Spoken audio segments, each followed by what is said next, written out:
What's up, soldiers? Chris here, CaribbeanPot.com. Always a pleasure having you all here in the kitchen with me. We're going back. I think it was late 2009 I shared this recipe with you. But I'm not one to repeat, so rather than share the exact recipe, I know some of the recipes are lost way back when, people are not finding them here on YouTube. I thought, why not elevate the game? So today I give you my ultimate chicken soup, and that is a Caribbean style soup. I've got a big old bowl of chicken already cut up and washed, and yes, I wash my chicken.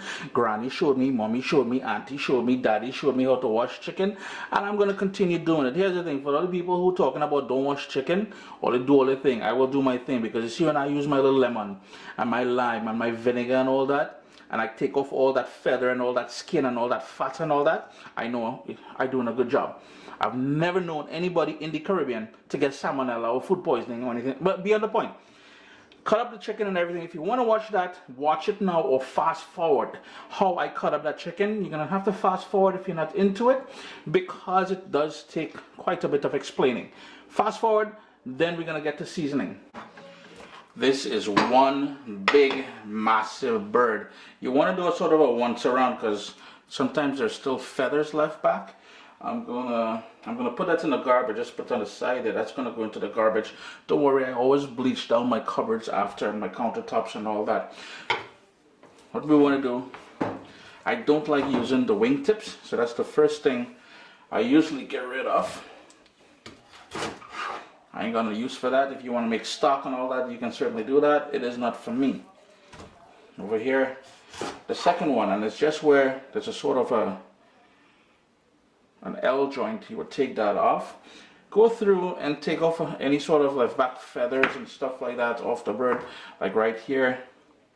There's a couple of them I see, but for the most part I'll be getting rid of most of the skin, so I ain't too worried about that. So with the belly facing down now, I'm just going to give it a cut. So this is the arm of the wing. Give it a little cut there to expose, and then you're going to pull back until you hear that snap, and just go between the two bones. So there you go, and this is part of the underside there that we need to clean up as well. I know that is why in the Caribbean, growing up, you would have seen mommy, grandma, everybody washing the chicken with lemon juice, with lime juice, with vinegar. So I still practice that. I don't care what people say. Now directly where the L makes here, I'm going to cut that down. So I have the flat and I have the drumette. And you see there's a couple more feathers here. Please be sure to remove that. A Caribbean person come to your house and they see that, they're gonna think you're nasty. Just put that on the side there. Same thing with this side, right where we get the separation there with the shoulder sort of bone. Nice big piece. Another big piece. Now here, a piece of the chicken breast is still attached to it. So I'm just gonna cut that, and I'm gonna pull back, remove the skin. That's going to go into the garbage as well. So there you go. We don't want it overly big. I can still see, and I do apologize for the video being long, but I really wanted to explain things to you guys. Remember to remove those feathers. Toss that there. Toss that in there. The first one we did, we can certainly do that too as well. Get a nice little bite of chicken there. We're going to flip it back over now. That is just the tag that we have here in Ontario for the chicken. Some sort of approval thing. This is the chicken breast or the chicken chest. This is the bottom area here. This is the cavity here. So what you want to do is where the leg meets the sort of chest area, run your knife down, and then you're going to pull back. In my case, I'm using a cleaver, and then you're going to cut. Keep going around. Keep going just around that bone. So we got the leg and thigh all cut here now. Now if you wanted to separate the thigh from the leg, you're going to see sort of an imaginary line here where there's a tiny bit of fat. All chicken usually have it. And all you're going to do is cut down there, and it cuts between the two joints. So we've got the drumstick and we've got that big thigh. This is a massive bird, about 10 pounds. So what I'm going to do, I'm going to further cut this in half now.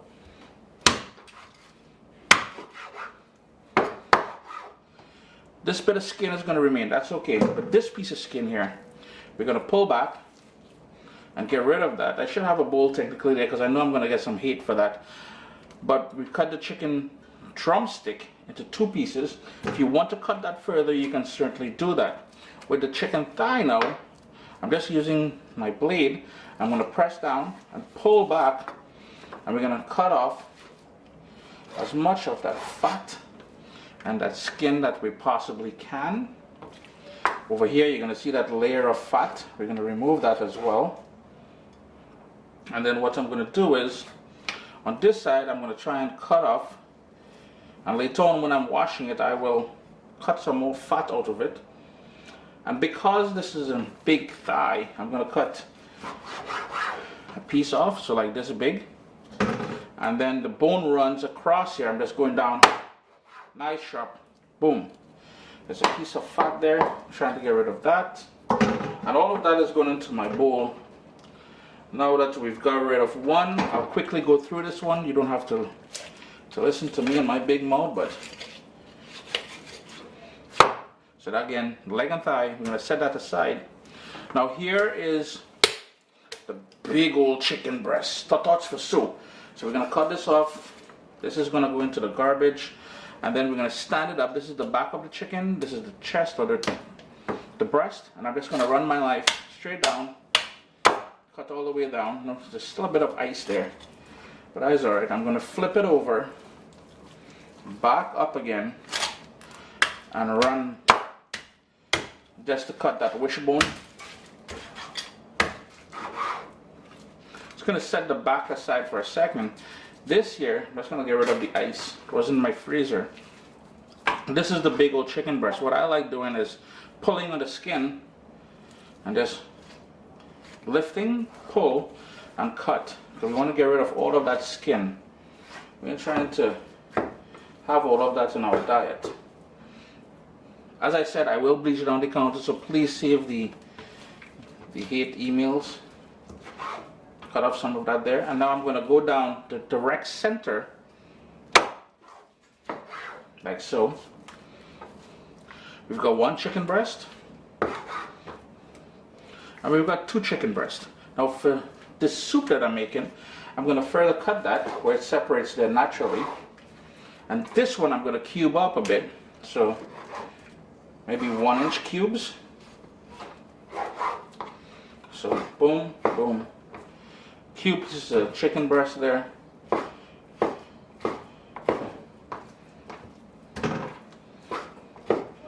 And the idea why I like using an entire chicken when I'm doing the chicken soup is because the bones is going to add a lot of flavor to things. Here as well, we're going to trim off that bit of fat, toss that to the side there. 1-inch pieces. Now a piece is big like this, we're further going to cut that down the center. So we've got all these pieces.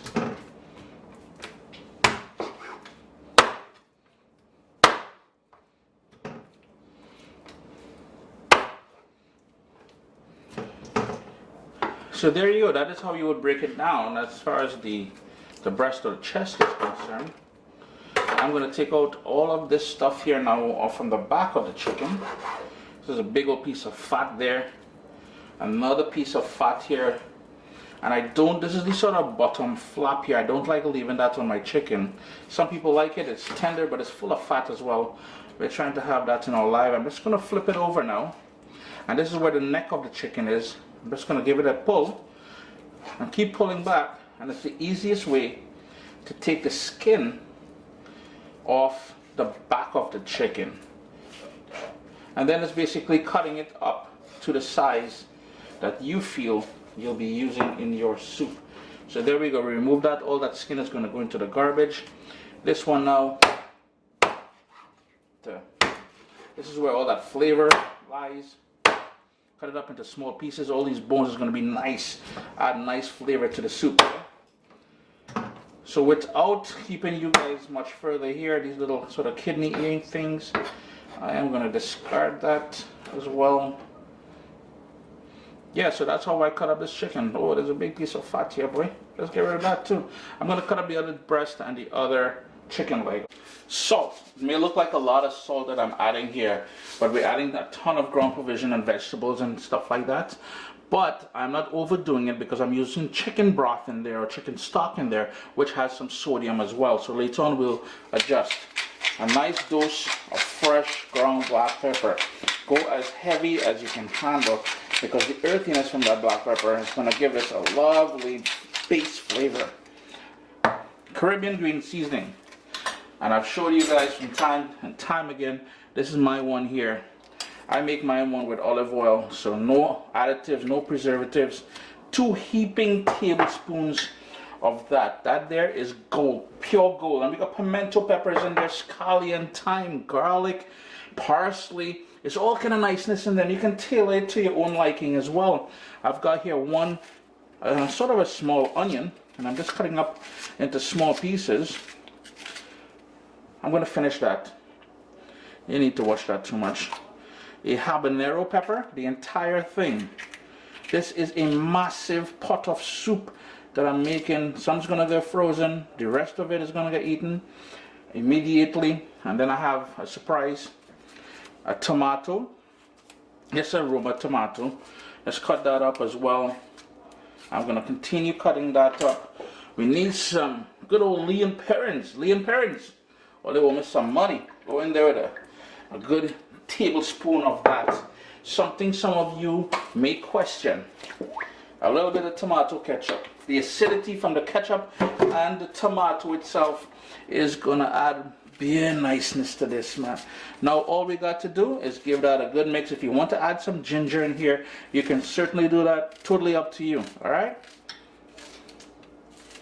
And there you go, all seasoned up. I'm going to allow that to marinate now for about 25 to 30 minutes while I prep my potato, my carrot, my green banana, and all the other things, sweet potato, everything that's going to be going into the soup.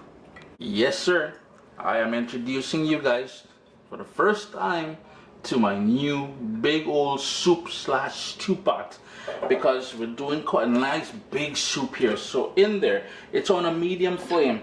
I'm gonna go in with 2 tablespoons of olive oil. I'm gonna crank up my heat now to medium high. We want to get that nice and hot, and then we're gonna go in with brown sugar. What we're doing here is we're going to treat this soup as we were doing stew chicken, brown stew chicken, and then add build flavors on that. Now move around that oil a bit. The pot is nice and hot, and here we're going to go in with a couple tablespoons of light brown sugar, and that is where we're going to get that authentic brown stew Caribbean flavor from. Now we got to keep an eye on it, and I'm going to be using a long spoon, a metal spoon. Please, I know this is going to have all kind of heat coming at your boy there, but this is the long handle spoon that I have, and I ain't trying to get burned, so no short little wooden spoon today. And as we've done in the past, you don't want it to go black, you want it to go frothy, then amber. I think I may have poked my head in there, but small thing. You don't want it to burn at all. And here's where we're going to add the chicken pieces to the pot.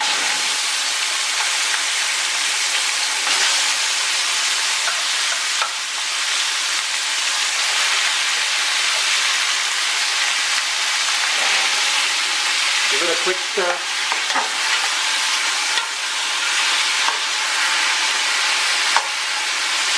And keep adding.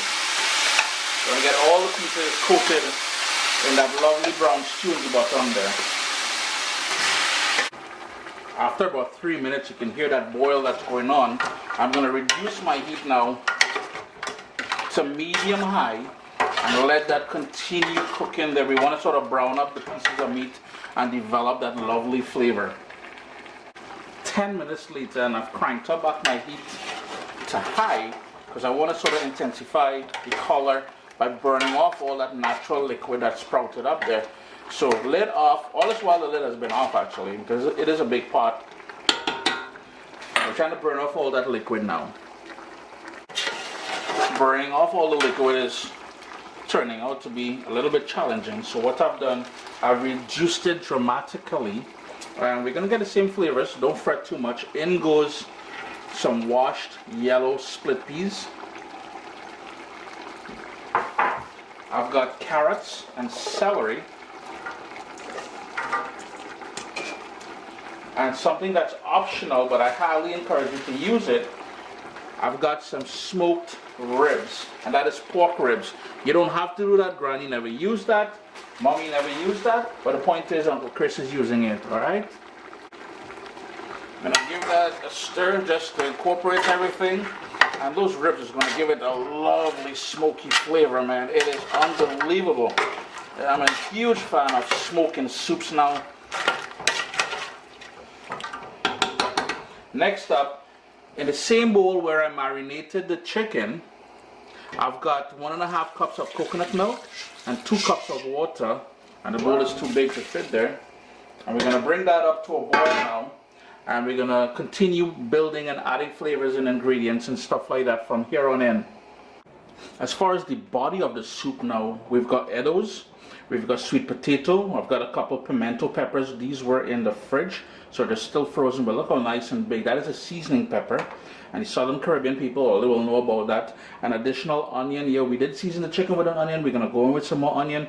I've got a butternut squash because I am in Canada. I cannot get nice pumpkin, but that's gonna be good. We've got a taro, which is similar, very similar to our dasheen, and some green cooking banana or green fig. It's going a little bit discolored. It's been in the fridge for a couple days now. Additionally, we're gonna go in with some scallions, some parsley, some flour dumplings, some thyme. It's all kind of niceness going in there. But for now, let's work on this. Oh, and some regular potatoes. I really wish I had some yam.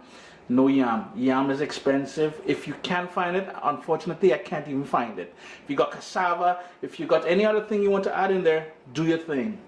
Yeah, and since this is a massive pot of soup, we need to add more liquid in there before we add the sort of other base ingredients. And for my liquid of choice, I'm doing something Mommy never did, and I'm adding chicken stock.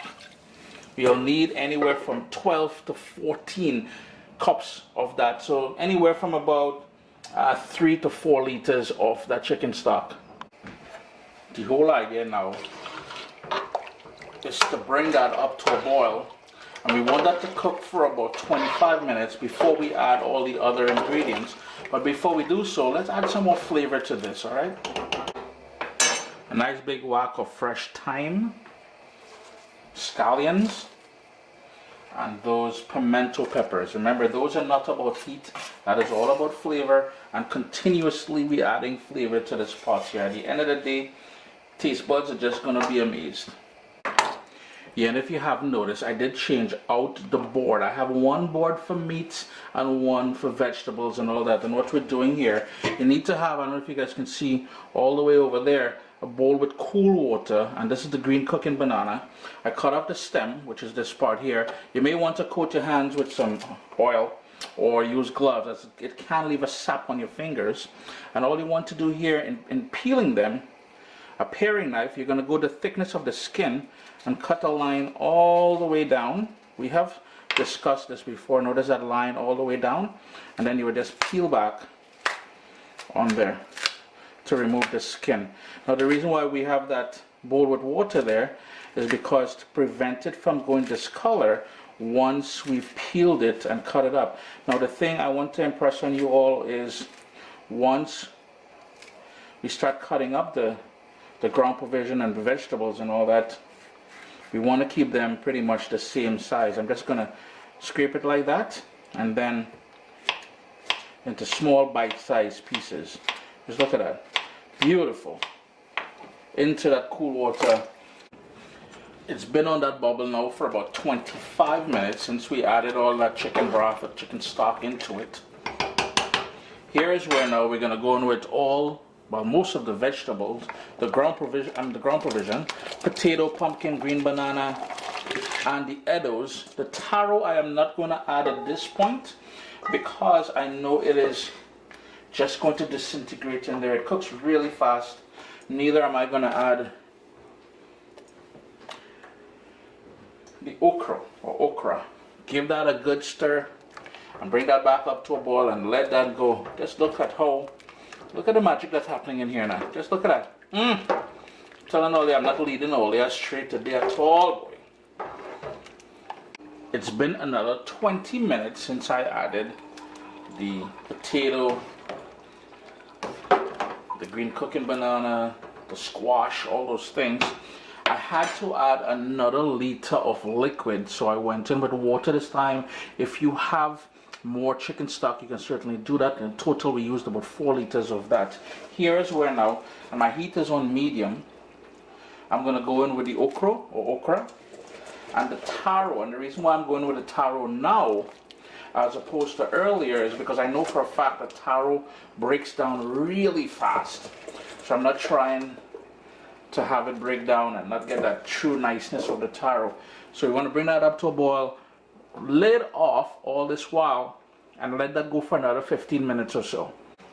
It's time for some flour dumplings. And to be the ultimate Caribbean chicken soup, you know, we have to go big. So I've got here 1 cup of all-purpose flour and ½ cup of cassava flour with a pinch of salt, so maybe about 1/4 teaspoon of salt. To that, I like going in with about 1 teaspoon brown sugar. And all you need to do now is give that a little mixy mix, add water, and create a dough out of it. Nice soft dough is what we're looking for, so you may need to add a little bit more water. And as always, all the ingredients we use here today will be listed down in the description of the video, and the recipe, the principal recipe, will be available at CaribbeanPot.com in a couple weeks. So just work that until you got a nice, smooth, soft dough. It will take about 5 minutes, but it's well worth the effort. If you're into flour dumplings, this is the way to go. So all I would do now, got a nice dough ball there. I'm going to cover that, let it sit there for about 5 minutes. Then we're going to make some nice little tiny dumplings and into the pot. It's been about 10 minutes since we added the taro and the okra to the pot. Our dough is nice and rested now. Slap it, boy. Oh, that thing. Chris, you're wickedness, cunt. Anyhow, I best pinched off some. I'm going to roll it into a nice long something here, like a tube. You really want to pull. Nice and round, like so. And then you're going to take your knife and you're going to, little ones, nice little dumplings, like so. Just little ones, bite size. Now remember, when you hit the hot water, it may want to swirl this a little bit, the hot liquid. So nice and small. Just any old where in there, just drop them in there, they will float.